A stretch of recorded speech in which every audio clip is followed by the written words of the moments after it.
Sahabat Lato Cadia, ikuti cerita bersambung Manusia Harimau Marah. Selamat mendengarkan. Hebat sekali cara kau berpikir, tetapi walaupun begitu bohong, Erwin ini tidak bisa dinikmati. Dia mengatakan, tidak usahlah, kata Sabarudin enggan meneruskan ungkapannya. Teruskan saja, caramu ini menjengkelkan Sab, aku tak suka caramu itu. Karena sudah terlanjur dimulai, walaupun belum sampai kepada pokoknya, dan khawatir Sabrina kecil hati atau ngambek, maka Sabarudin berkata, dia mengatakan bahwa kau yang mengisap darah bayi itu, gila tidak?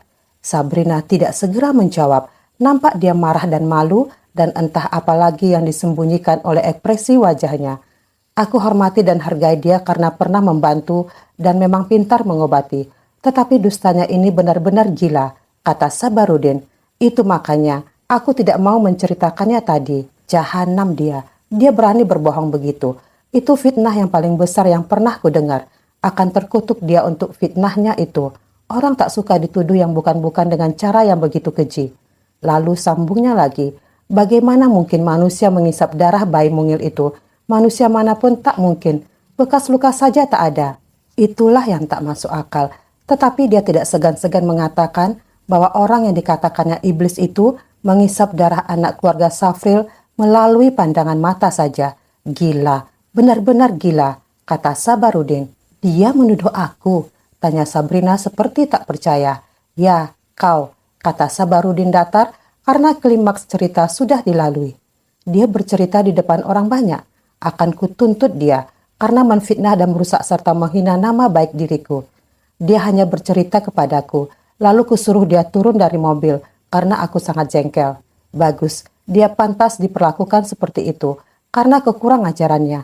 Dia turun tanpa protes. Ya, dia turun. Sedih juga hatiku mendengar dia berkata bahwa dia tahu diri. Yang punya mobil aku, orang kaya katanya. Dia hanya menumpang. Peduli apa sama dia, kata Sabrina yang jadi benci betul pada Erwin. Tetapi ya Tuhan, apa ini? Sabrina mendadak merasa mukanya jadi pucat dan badannya gemetaran. Tubuhnya bergoncang-goncang sehingga tak bisa luput dari pandangan mata Sabarudin. Kau sakit? Tanya Sabarudin. Sabrina tidak menjawab. Getar tubuhnya kian kuat. Kupanggilkan dokter ya, ujar anak muda itu. Sabrina tidak juga menjawab. Tidak dengan kata-kata, juga tidak dengan gelengan atau anggukan kepala. Sabarudin jadi cemas. Apakah yang menimpa diri kekasihnya itu begitu mendadak?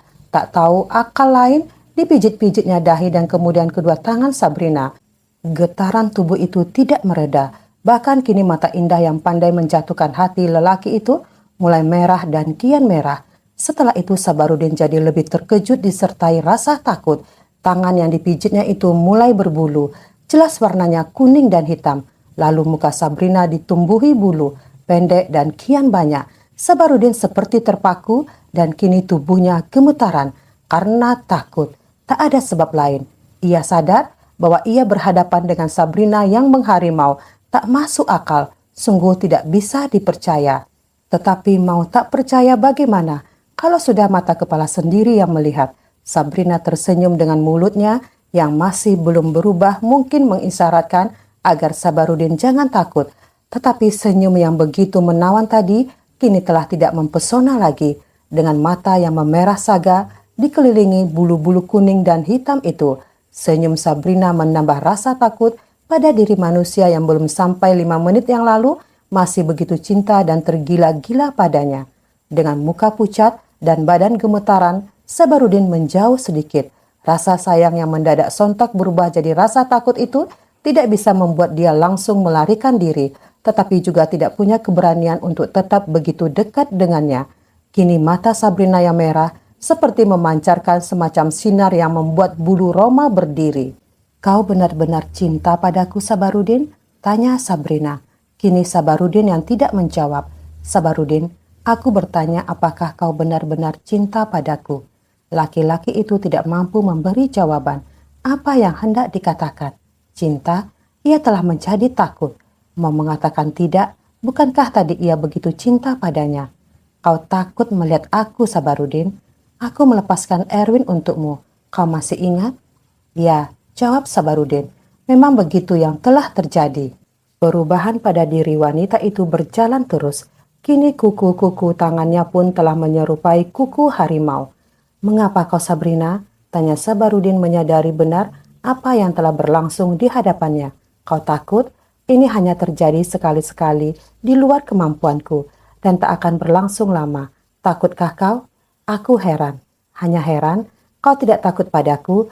Kau masih mencintai aku, bukan?" "Aku ini Sabrinamu." "Sabrina, betulkah kau yang mengisap darah bayi Safril?" "Pentingkah itu?" jawab Sabrina. "Kau anggap tidak penting? Kan dia sudah diselamatkan Erwin, apalagi?" jawab Sabrina kembali. Sabarudin masih dapat mengerti bahwa ini suatu pengakuan tidak langsung. Jadi benarlah dia yang mengisap darah anak Safril. Benar pula dia pun manusia harimau. Jadi Erwin tidak berdusta.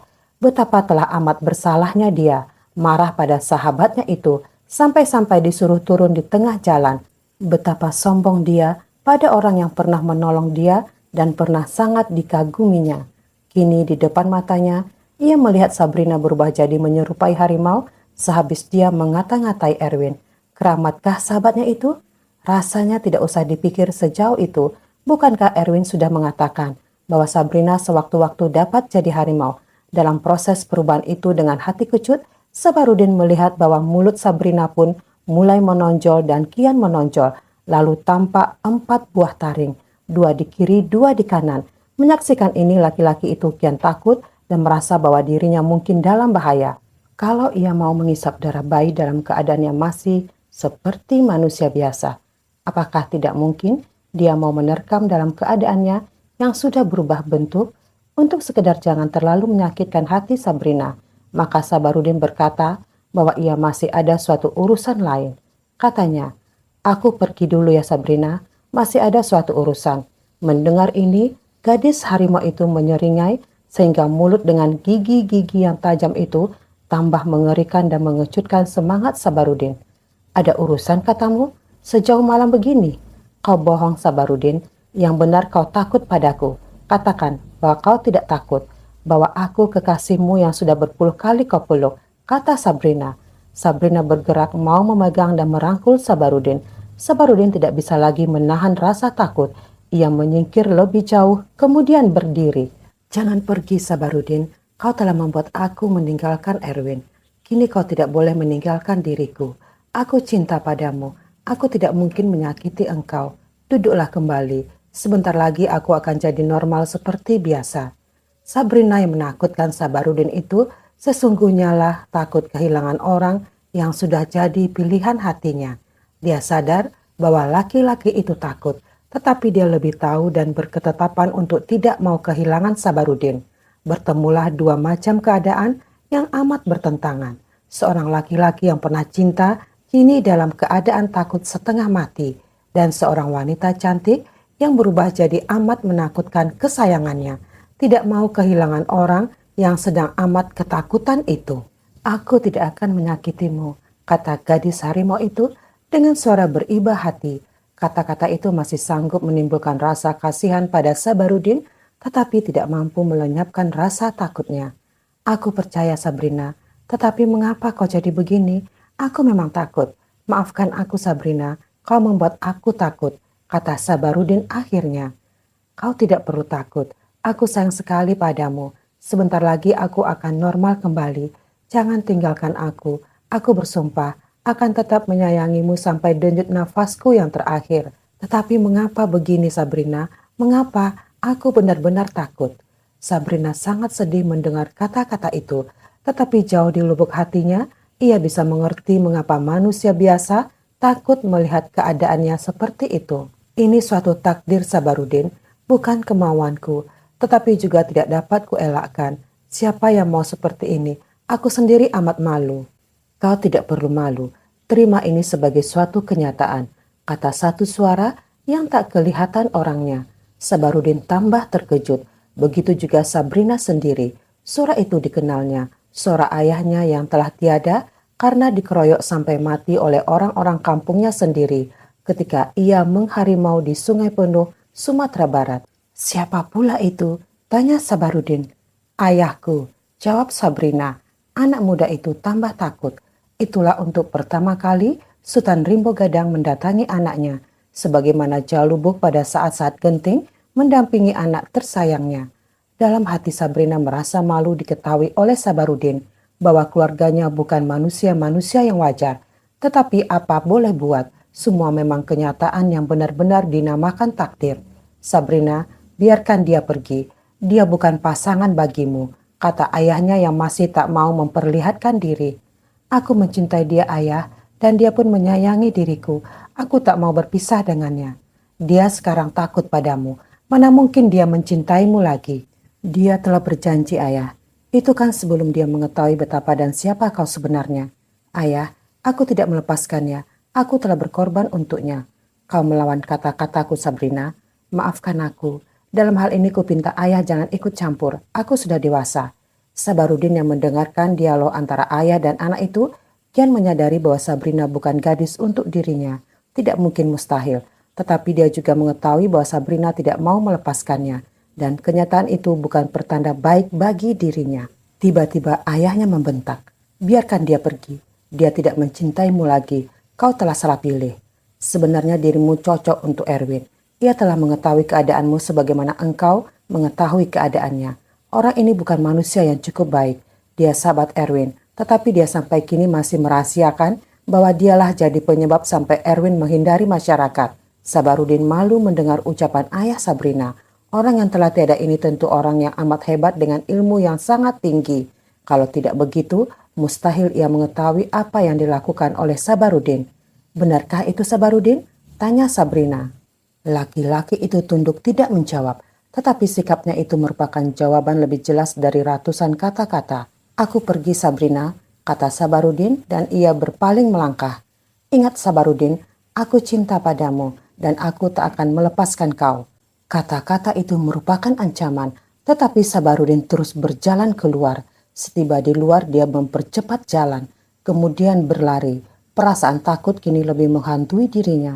Dia menyesal mengapa ia tadi datang dengan menumpang taksi yang tidak pula disuruh menunggu. Celakanya tak ada satu taksi pun lewat. Ada beberapa minikar dan bajai lalu di jalan bebas becak itu. Tetapi sialnya semua berpenumpang. Ia berjalan tanpa mengetahui dengan persis akan kemana. Pulang ke rumah ia takut. Besar kemungkinan gadis harimau itu akan mencarinya ke sana. Perasaan takut itulah yang membuat dia tiap sebentar menoleh ke belakang. Sabrina akan mengejar. Gadis harimau itu merasa dibikin malu, dikecewakan, dan ia dari sedih menjadi marah karenanya. Sudah ditegaskannya, ia tak mau dan tidak akan rela ditinggalkan. Walaupun ia hanya wanita, tetapi ia adalah wanita harimau dan sanggup melakukan pembalasan dengan dirinya yang berkuku panjang dan bertaring tajam. Malam itu Sabarudin mengalami takut terbesar dalam hidupnya. Dia merasa keselamatan dan nyawanya benar-benar terancam, dan dia tidak akan mampu melindungi dirinya terhadap bahaya yang memburu itu. Akan kemana ia bersembunyi? Siapa yang dapat dimintai pertolongan?